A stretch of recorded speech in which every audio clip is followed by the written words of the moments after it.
ಚಿಂದಿ ಉಡಾಯಿಸೋ ಖಾರ ಬಣ್ಣ ರುಚಿಯನ್ನು ನೀಡುತ್ತದೆ. ಮೆಣಸಿನ ಪುಡಿ ಚಿಂದಿ ಉಡಾಯಿಸೋ ಖಾರ ಬಣ್ಣ ರುಚಿ. ಇನ್ನು ಧರ್ಮಸ್ಥಳದಲ್ಲಿ ಶವಶೋಧಕ್ಕೆ ಬ್ರೇಕ್ ಬಿದ್ದಿದೆ. ಆದರೆ ಧರ್ಮಸ್ಥಳದ ವಿಚಾರವಾಗಿ ನಡೆಯುತ್ತಿರುವಂತಹ ರಾಜಕೀಯ ಜಟಾಪಟಿ ಮಾತ್ರ ಜೋರಾಗಿದೆ.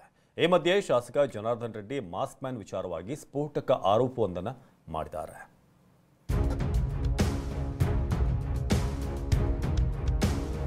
ಧರ್ಮಸ್ಥಳದ ವಿರುದ್ಧ ಷಡ್ಯಂತ್ರ ಮಾಡ್ತಿದ್ದಾರೆ ಅಂತ ಖುದ್ದು ಡಿಸಿಎಂ ಡಿಕೆ ಹೇಳಿದ್ದು ದೊಡ್ಡ ಸಂಚಲನ ಎದ್ದಿತ್ತು. ವಿಧಾನಸಭೆಯಲ್ಲೂ ಸೋಮವಾರ ಇದೇ ವಿಚಾರವಾಗಿ ದೊಡ್ಡ ಜಟಾಪಟಿ ನಡೆದಿತ್ತು. ಅದರಲ್ಲೂ ವಿಪಕ್ಷ ಬಿಜೆಪಿ ಮಾಸ್ಕ್ ಮ್ಯಾನ್ ಮತ್ತವನ ಹಿಂದೆ ಯಾರಿದ್ದಾರೆ ಅನ್ನೋದನ್ನ ಪ್ರಶ್ನೆ ಮಾಡಿತ್ತು. ಇದೀಗ ಶಾಸಕ ಜನಾರ್ದನ ರೆಡ್ಡಿ ಹೊಸ ಬಾಂಬ್ ಸಿಡಿಸಿದ್ದಾರೆ. ಮಾಸ್ಕ್ ಮ್ಯಾನ್ ಹಿಂದೆ ತಮಿಳುನಾಡಿನ ತಿರುವಳ್ಳುವರ್ ಕ್ಷೇತ್ರದ ಕಾಂಗ್ರೆಸ್ ಸಂಸದ ಮಾಜಿ IAS ಅಧಿಕಾರಿ ಇದ್ದಾರೆ ಅಂತ ಹೇಳೋ ಮೂಲಕ ಜನಾರ್ದನ ರೆಡ್ಡಿ ಸಂಚಲನ ಸೃಷ್ಟಿಸಿದ್ದಾರೆ. ಇವ್ರ ಹಿಂದೆ ಇರುವಂಥ ಮಾಸ್ಟರ್ ಮೈಂಡ್ ಶಶಿಕಾಂತ್ ಶೆಂತಿಲ್ಲ ಅನ್ನೋಂಥ ಒಂದು ವಿಚಾರದಲ್ಲಿ ನನಗಂತೂ ಒಂದು ಸ್ಪಷ್ಟತೆ ಬಂದಿದೆ. ನಮ್ಮ ಎಮೋಷನ್ಸ್ ಸೆಂಟಿಮೆಂಟ್ಸ್ಗೆ ಬೆಲೆ ಕೊಡದೇನೆ ಈ ರೀತಿ ಕೇವಲ ರಾಜಕೀಯಕ್ಕೋಸ್ಕರ ಖಂಡಿತವಾಗ್ಲೂ ಕೂಡ ತಮಿಳ್ನಾಡಿಂದನೇ ಅವನು ಬಂದು ಈ ರೀತಿ ಹೇಳಿಕೆ ಕೊಟ್ಟಿರುವಂಥದ್ದು. ಇದನ್ನು ನಾನು ಚಾಲೆಂಜಿಂಗಾಗಿ ಹೇಳ್ತಾ ಇದ್ದೀನಿ. ಇದರಲ್ಲಿ ಯಾವುದೇ ಒಂದು ಅನುಮಾನ ಬೇಕಾಗಿಲ್ಲ. ಅಷ್ಟೇ ಆಗಲಿ, ಇದು ಮತ್ತೆ SIT ಅಂತಂದರೆ ಮತ್ತೆ ದಿಕ್ತಪ್ಪಿಸುವಂಥ ಕೆಲಸ ಆಗುತ್ತೆ. ಇದು ನಿಮಗೆ CBI ಮೇಲೆ ವಿಶ್ವಾಸ ಇಲ್ಲ ಅಂತಂದರೆ NIA ಕೊಡಿದ್ದಾವೆ. ಇನ್ನು ಬಿಜೆಪಿ ನಾಯಕರು ಕೂಡ ಷಡ್ಯಂತ್ರದ ಹಿಂದೆ ಯಾರಿದ್ದಾರೆ ಬಯಲಾಗಬೇಕು ಅಂತ ಆಗ್ರಹಿಸಿದ್ದಾರೆ. ಬಿಜೆಪಿ ನಾಯಕರ ಹೇಳಿಕೆಗೆ ಸಚಿವೆ ಲಕ್ಷ್ಮೀ ಹೆಬ್ಬಾಳ್ಕರ್ ತಿರುಗೇಟು ಕೊಟ್ಟಿದ್ದಾರೆ. ಷಡ್ಯಂತ್ರ ಇರಲೇಬೇಕಲ್ಲ.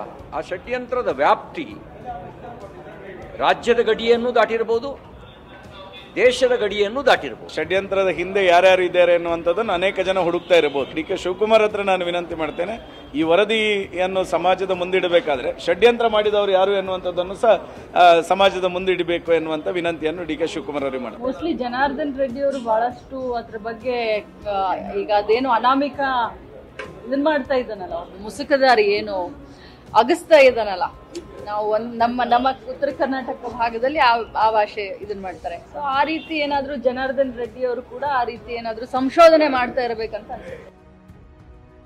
ಧರ್ಮಸ್ಥಳದಲ್ಲಿ ಶವಶೋಧ ಪ್ರಕರಣ, ವೀರೇಂದ್ರ ಹೆಗಡೆ ಮೊದಲ ಪ್ರತಿಕ್ರಿಯೆ.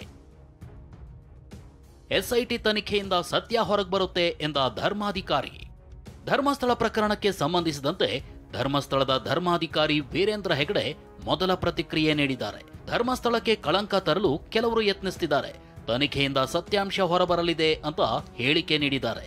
ಈ ವಿಚಾರಗಳೆಲ್ಲ ಆಧಾರ ರಹಿತವಾದದ್ದು, ಸೃಷ್ಟಿಸಿರುವಂಥದ್ದು. ಈ ರೀತಿಯ ಆರೋಪಗಳು ನನ್ನ ಮೇಲೆ ಬಂದಿರುವುದರಿಂದ ನೋವಾಗಿದೆ. ಅವರು ಯಾವಾಗಲೂ ನನ್ನ ಮೇಲೆ ಈ ರೀತಿಯ ಆರೋಪಗಳನ್ನು ಮಾಡ್ತಿದ್ದಾರೆ. ಅದನ್ನು ಜೀವಂತವಾಗಿಡುವ ಮೂಲಕ ಅವರು ನಮಗೆ ನೋವು ನೀಡ್ತಿದ್ದಾರೆ. ಕೆಲವರ ಹೆಸರುಗಳನ್ನು ನಾವು ಬೇರೆಯವರ ಮೂಲಕ ಕೇಳಿದ್ದೇವೆ, ಆದರೆ ನಾವು ಸಾಬೀತು ಮಾಡೋದಕ್ಕೆ ಆಗಲ್ಲ. ಅವರ ಹೆಸರುಗಳನ್ನು SIT ಬಹಿರಂಗಪಡಿಸಬೇಕಿದೆ. ನಮ್ಮ ಸಂಸ್ಥೆಯ ಹೆಸರನ್ನು ಕಲುಷಿತ ಮಾಡ್ತಿರೋರು ಈ ವ್ಯಕ್ತಿಗಳೇ ಎಂದು ಸಾಬೀತು ಮಾಡಬೇಕು. ಅದು SITಯ ಜವಾಬ್ದಾರಿಯಾಗಿದೆ. ನಾವು SIT ತನಿಖೆಯ ವರದಿಗಾಗಿ ಕಾಯುತ್ತಿದ್ದೇವೆ. FSL ವರದಿ ಬಂದ ಬಳಿಕ ಧರ್ಮಸ್ಥಳದ ಅಸಲಿ ತನಿಖೆ. ಮಣ್ಣಿನಲ್ಲಿದೆಯಾ ಅಸ್ಥಿಪಂಜರ ರಹಸ್ಯ? ಮಣ್ಣಿನ ಮೇಲೆ ನಿಂತಿದೆ ತನಿಖೆ ಭವಿಷ್ಯ. ಧರ್ಮಸ್ಥಳದಲ್ಲಿ ಗುಂಡಿ ಅಗೆಯೋ ಕಾರ್ಯಕ್ಕೆ ತಾತ್ಕಾಲಿಕ ಬ್ರೇಕ್ ಬಿದ್ದಿದೆ. ಸದ್ಯ ಅಗೆದಿರೋ 17 ಪಾಯಿಂಟ್ಗಳ ರಹಸ್ಯ ಬಯಲಾಗೋವರೆಗೂ ಅಗೆಯೋ ಕಾರ್ಯ ನಡೆಯಲ್ಲ.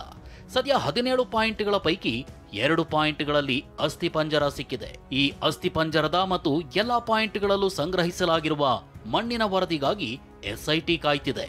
ಈ ವರದಿ ಇದೇ ವಾರಾಂತ್ಯಕ್ಕೆ ತನಿಖಾ ತಂಡದ ಕೈ ಸೇರಲಿದೆ. ಇದಾದ ನಂತರ ಮುಂದಿನ ವಾರದಿಂದ ಮತ್ತೆ ಅಸಲಿ ತನಿಖೆ ಶುರುವಾಗೋ ಸಾಧ್ಯತೆ ಇದೆ. ಈ ಬಗ್ಗೆ ಪ್ರತಿಕ್ರಿಯಿಸಿರೋ ಗೃಹ ಸಚಿವ ಡಾಕ್ಟರ್ G. ಪರಮೇಶ್ವರ್, ಧರ್ಮಸ್ಥಳ ಕೇಸ್ನ ಮಧ್ಯಂತರ ವರದಿ ಬೇಗ ಬರುತ್ತೆ ಅಂದಿದ್ದಾರೆ. ಹಿಂಗೆ ನಿರ್ದಿಷ್ಟವಾಗಿ ಹಿಂಗೆ ಮಾಡಿ ಅಂತ ಹೇಳಕ್ ಬರೋದಿಲ್ಲ, ಆದಷ್ಟು ಬೇಗ ಅಂತ ಹೇಳ್ಬೋದು ಅಷ್ಟೇ. ಮಾಸ್ಕ್ ಮ್ಯಾನ್ ವಿಚಾರಣೆ ತೀವ್ರ, ತನಿಖೆ ಚುರುಕುಗೊಳಿಸಿದ SIT. ಅಸ್ಥಿಪಂಜರಗಳ ಶೋಧ ಕಾರ್ಯ ಸದ್ಯಕ್ಕೆ ನಿಂತಿರಬಹುದು, ಆದರೆ SIT ತನಿಖೆ ಮಾತ್ರ ನಿಂತಿಲ್ಲ. ಬೆಳ್ತಂಗಡಿ SIT ಕಚೇರಿಯಲ್ಲಿ ಮಾಸ್ಕ್ ಮ್ಯಾನ್ ಅನ್ನ ತೀವ್ರ ವಿಚಾರಣೆಗೊಳಪಡಿಸಲಾಗಿದೆ.